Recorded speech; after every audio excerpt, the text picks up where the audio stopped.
భారతదేశపు తొలి green ammonia ప్లాంట్లో ఈ తొలి ప్రధాన పరికరాల స్థాపన కార్యక్రమానికి విచ్చేసిన గౌరవ ముఖ్యమంత్రి వర్యులు విజనరీ లీడర్ శ్రీ నారా చంద్రబాబు నాయుడు గారికి నా హృదయపూర్వక నమస్కారాలు.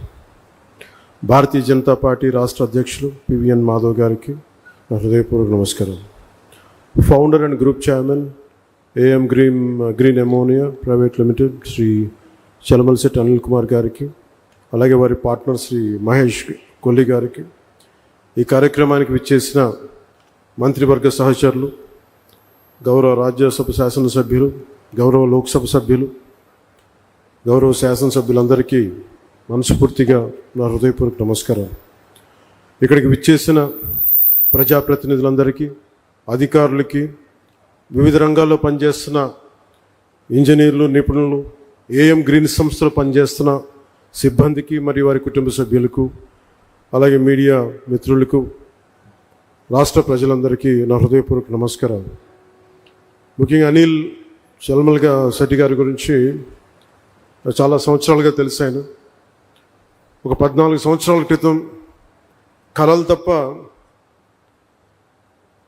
కేవలం ఏదో సాధించాలని ఒక తపన, చేతిలో డబ్బులు లేకపోయినా కానీ బలమైన సంకల్పం, సాధించాలన్న సంకల్పం ఈ రోజున ఒక ఎలాంటి పబ్లిక్ పెట్టుబడులు లేకుండా తన స్వీయ శక్తితోటి, మహేష్ గారి సహకారంతో, వారి స్నేహంతో ఒక అద్భుతమైన గ్రీన్కో కంపెనీని 6 వర్టికల్స్ ద్వారా ఈరోజు తీసుకొచ్చి దాంట్లో భాగంగా ఈ ఏఎం గ్రీన్ కంపెనీని కూడా ఈరోజు ఫౌండేషన్ వేయడం చాలా చాలా ఆనందదాయకంగా ఉంది. ఒక మనిషి కళల కంటే తప్ప ఏమీ సాధించలేరు. యూకేలో ఉంటూ విద్యార్థిగా ఇక్కడికి వచ్చి కేవలం సూట్ కేసులో ఒక జత బట్టలు, గుండెల నిండా కళలు తప్ప ఆ వ్యక్తికి ఏం లేవు. కానీ ఈరోజు ఆయన సాధించిన విజయాలు చూస్తుంటే, ముఖ్యంగా కాకినాడలో పుట్టి పెరిగినవాడు, ఇక్కడి నుంచి వెళ్ళి ఈ స్థాయిలో తిరిగి తన పుట్టిన స్థలానికి, ఆంధ్ర రాష్ట్రానికి, భారతదేశానికి ఇంత చేయడం మనస్ఫూర్తిగా ఆయనకి చేస్తున్నందుకు మనస్ఫూర్తిగా వారికి నా హృదయపూర్వక అభినందనలు తెలియజేస్తున్నాను. గౌరవ ముఖ్యమంత్రి గారు పదే చెప్తూ ఉంటారు, గవర్నమెంట్ అనేది ఒక గవర్నెన్స్ అనేది ఒక కంటిన్యూటీ. అది ప్రభుత్వాలు మారచ్చు, పార్టీలు మారచ్చు, కానీ ప్రభుత్వం మటుకు స్థిరంగా ఉంటుంది. గత ప్రభుత్వాల్లో, ముఖ్యంగా ప్రత్యేకించి గత ప్రభుత్వంలో పారిశ్రామికవేత్తలకి ఎలాంటి ఇబ్బందులు ఉన్నాయో అలాంటివి తెలుసు.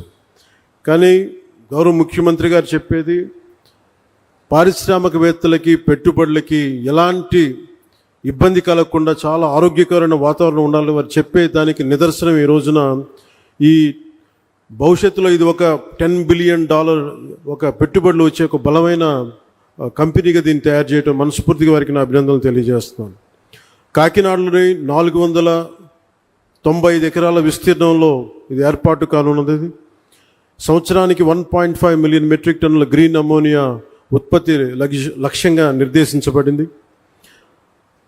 15,600 కోట్లు పెట్టుబడులు ఉండగా దానికి అనుసంధానంగా సుమారు $8 బిలియన్ అంటే దాదాపు మన డబ్బులు చెప్పాలంటే 66,400 కోట్ల విలువైన రెన్యూబుల్ ఎనర్జీ పెట్టుబడులు కూడా భవిష్యత్తులో సాధ్యమవుతాయి.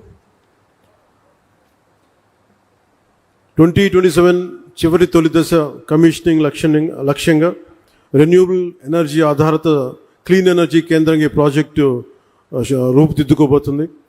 ఈ నిర్మాణ దశలో మొన్న మధ్యన మాట్లాడుకుంటూ ఉంటే అనిల్ గారితో ఎంతమందికి ఉపాధి కల్పిస్తుంది అని అంటే, నిర్మాణ దశలో దాదాపు 8,000 మందికి, అలాగే ఆపరేషన్ దశలో దాదాపు 1,500 మందికి ప్రత్యక్ష ఉపాధి, పరోక్షంగా దీన్ని ఆధారం చేసుకుని కొన్ని వేల మందికి దీర్ఘకాల ఉపాధి అవకాశాలు సృష్టించి ప్రాజెక్ట్ మనస్ఫూర్తిగా విజయవంతం కావాలని దీనికి వ్యవస్థాపకులైన చైర్మన్ శ్రీ చలమలశెట్టి అనిల్ గారికి, మహేష్ గారికి మనస్ఫూర్తిగా నా శుభాకాంక్షలు తెలియజేస్తాను. గౌరవ ప్రధానమంత్రి శ్రీ నరేంద్ర మోదీ గారి సారథ్యంలోని కేంద్ర ప్రభుత్వ సహకారంతో, గౌరవ ముఖ్యమంత్రి శ్రీ చంద్రబాబు నాయుడు గారి నాయకత్వంలోని కూటమి ప్రభుత్వం పర్యావరణాన్ని పరిరక్షించుకుంటూ అభివృద్ధిలో రాష్ట్రాన్ని అగ్రగామిగా నిలిపే దిశగా అడుగులు వేస్తోంది. ఈ ప్రయత్నాల్లో భారతదేశం పెట్టుకున్న లక్ష్యంలో జీరో నెట్ ఎమిషన్కి భాగంగా ఈ ప్రయత్నాల్లో గ్రీన్ అమ్మోనియా ప్రాజెక్ట్ చాలా కీలకమైన అడుగు. రెన్యూబుల్ ఎనర్జీ రంగాన్ని ప్రోత్సహిస్తూ ఈ రంగంలో ఆంధ్రప్రదేశ్నే దేశంలో మొదటి స్థానంలో నిలపాలన్నదే ఈ నారా చంద్రబాబు నాయుడు గారి నాయకత్వంలోని కూటమి ప్రభుత్వం లక్ష్యం. దానికి ఈరోజు గ్రీన్ ఎనర్జీ దీనికి ముందడుగు వేయటం చాలా చాలా ఆనందదాయకం. Andhra Pradesh integrated clean energy policy 2024 కింద ఆ దిశగా ప్రభుత్వం వేసిన బలమైన అడుగు Andhra Pradesh integrated clean energy policy 2024. ఈ పాలసీ రాష్ట్రాన్ని భవిష్యత్ రెన్యూబుల్ ఎనర్జీ సామర్థ్య కేంద్రంగా, రెన్యూబుల్ ఎనర్జీ వనరుల ఉత్పత్తి హబ్గా షేప్ తీసుకోబోతా ఉంది. గ్రీన్ హైడ్రోజన్, గ్రీన్ అమ్మోనియా వంటి క్లీన్ ఎనర్జీ ఉత్పత్తికి అనుకూలమైన వాతావరణాన్ని కల్పించగలిగితే మనకి పెట్టి ఇన్వెస్టర్స్లో చాలా విశ్వాసం పెరుగుతుంది. క్లీన్ ఎనర్జీ పాలసీ ద్వారా ఇప్పటికే ఎన్డీఏ కూటమి ప్రభుత్వం విధానపరమైన స్పష్టత ఇచ్చింది.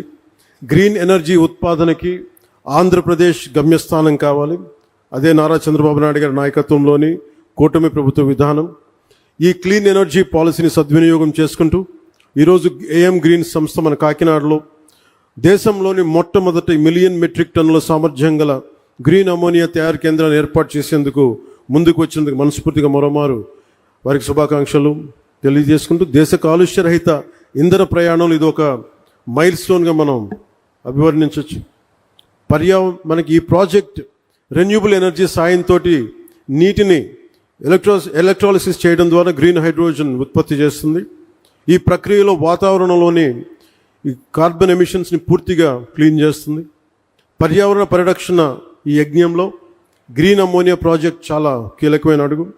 ఏఎం గ్రీన్ సంస్థ ఏడాదికి 0.5 మిలియన్ మెట్రిక్ టన్నుల గ్రీన్ అమ్మోనియాను సరఫరా చేసేందుకు జర్మనీకి చెందిన ప్రముఖ ఇంధన సంస్థ యూనిపర్తో ఒప్పందం కుదుర్చుకుంది. తొలిసారి భారతదేశం నుంచి యూరోపియన్ దేశాలకు జరుగుతున్న క్లీన్ ఎనర్జీ ఎగుమతి ఒప్పందం. ఈ చారిత్రాత్మక ఒప్పందానికి ఆంధ్రప్రదేశ్ కేంద్ర బిందువుగా ఉండడం మనందరికీ చాలా చాలా గర్వకారణం. గ్రీన్ అమ్మోనియా ప్రాజెక్ట్ దేశ రాష్ట్ర సుస్థిర అభివృద్ధి సాధనలో ఒక బలమైన గేమ్ చేంజర్. వ్యవసాయం నుంచి రవాణా వరకు అన్ని రంగాల్లో సుస్థిర అభివృద్ధి సాధనకు ఇది చాలా ఉపయోగపడుతుంది. రవాణా, పారిశ్రామిక, జల రవాణా రంగాల్లో క్రూడ్ ఆయిల్ తాలూకు వినియోగాన్ని గణనీయంగా తగ్గిస్తుంది. ఎరువుల తయారీ, విద్యుత్ ఉత్పత్తి, పారిశ్రామిక రంగాల్లో కార్బన్ ఎమిషన్స్ని చాలా బలంగా తగ్గిస్తుంది. దీర్ఘకాలికంగా దీనికి వచ్చే ఉపయోగాలు క్రూడ్ ఆయిల్ ప్రమేయం లేకుండా ఎరువులు తయారు చేయటం, ఫార్మా, రసాయన, ప్లాస్టిక్ ఆధారిత పరిశ్రమల్లో ముడి పదార్థంగా గ్రీన్ అమ్మోనియా ఉపయోగపడుతుంది. దీంతోపాటు వాతావరణంలో కార్బన్ ఎమిషన్స్ని తగ్గించడం ద్వారా 1 సెంటీగ్రేడ్ మార్పు వచ్చినా కానీ చాలా బలమైన మార్పు తీసుకుంటుంది. ఉదాహరణకి ఎందుకు వీళ్ళందరూ మనందరికీ సగటు మనిషికి అర్థం కావడానికి చెప్తున్నాను. మనకి పిఠాపురంలో చూశారు, సముద్రం ముందుకు వచ్చేస్తూ ఉంటుంది. దీనికి 2-3 సెంటీగ్రేడ్స్ భూ ఉష్ణోగ్రత పెరగగానే సముద్రం అక్కడ ఐస్ కరిగి మనకి సముద్ర మట్టం పెరిగిపోతూ ఉంటే ఇలాంటివన్నీ తగ్గించడానికి ప్రపంచ దేశాలన్నీ కలిపి తీసుకున్న నిర్ణయం భూ ఉష్ణోగ్రత తగ్గించాలని.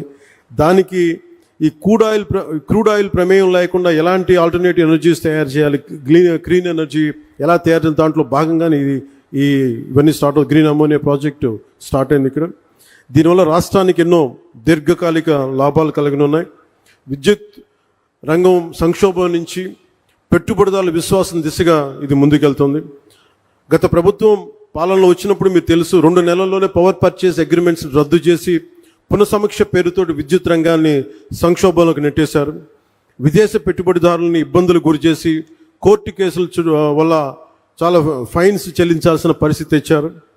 అలాగే ఈ కియా కంపెనీ యాజమాన్య ప్రతినిధులను కూడా చాలా బహిరంగంగా బెదిరించారు. కానీ ఈ సందర్భంగా మేము గౌరవ నారా చంద్రబాబు నాయుడు గారి నాయకత్వంలో కూటమి ప్రభుత్వం పెట్టుబడిదారులని వేధించదు, అండగా నిలబడుతుంది. తద్వారా యువతకి ఉద్యోగాలు, ఉపాధి అవకాశాలు కల్పించే దిశగా రాష్ట్రాభివృద్ధిలో ప్రతి ఒక్కరూ భాగస్వాములుగా మారాలని కోరుకుంటూ సెలవు తీసుకున్నాం. జై హింద్ అండ్ జై Bharat. Subscribe to Leo News for more videos.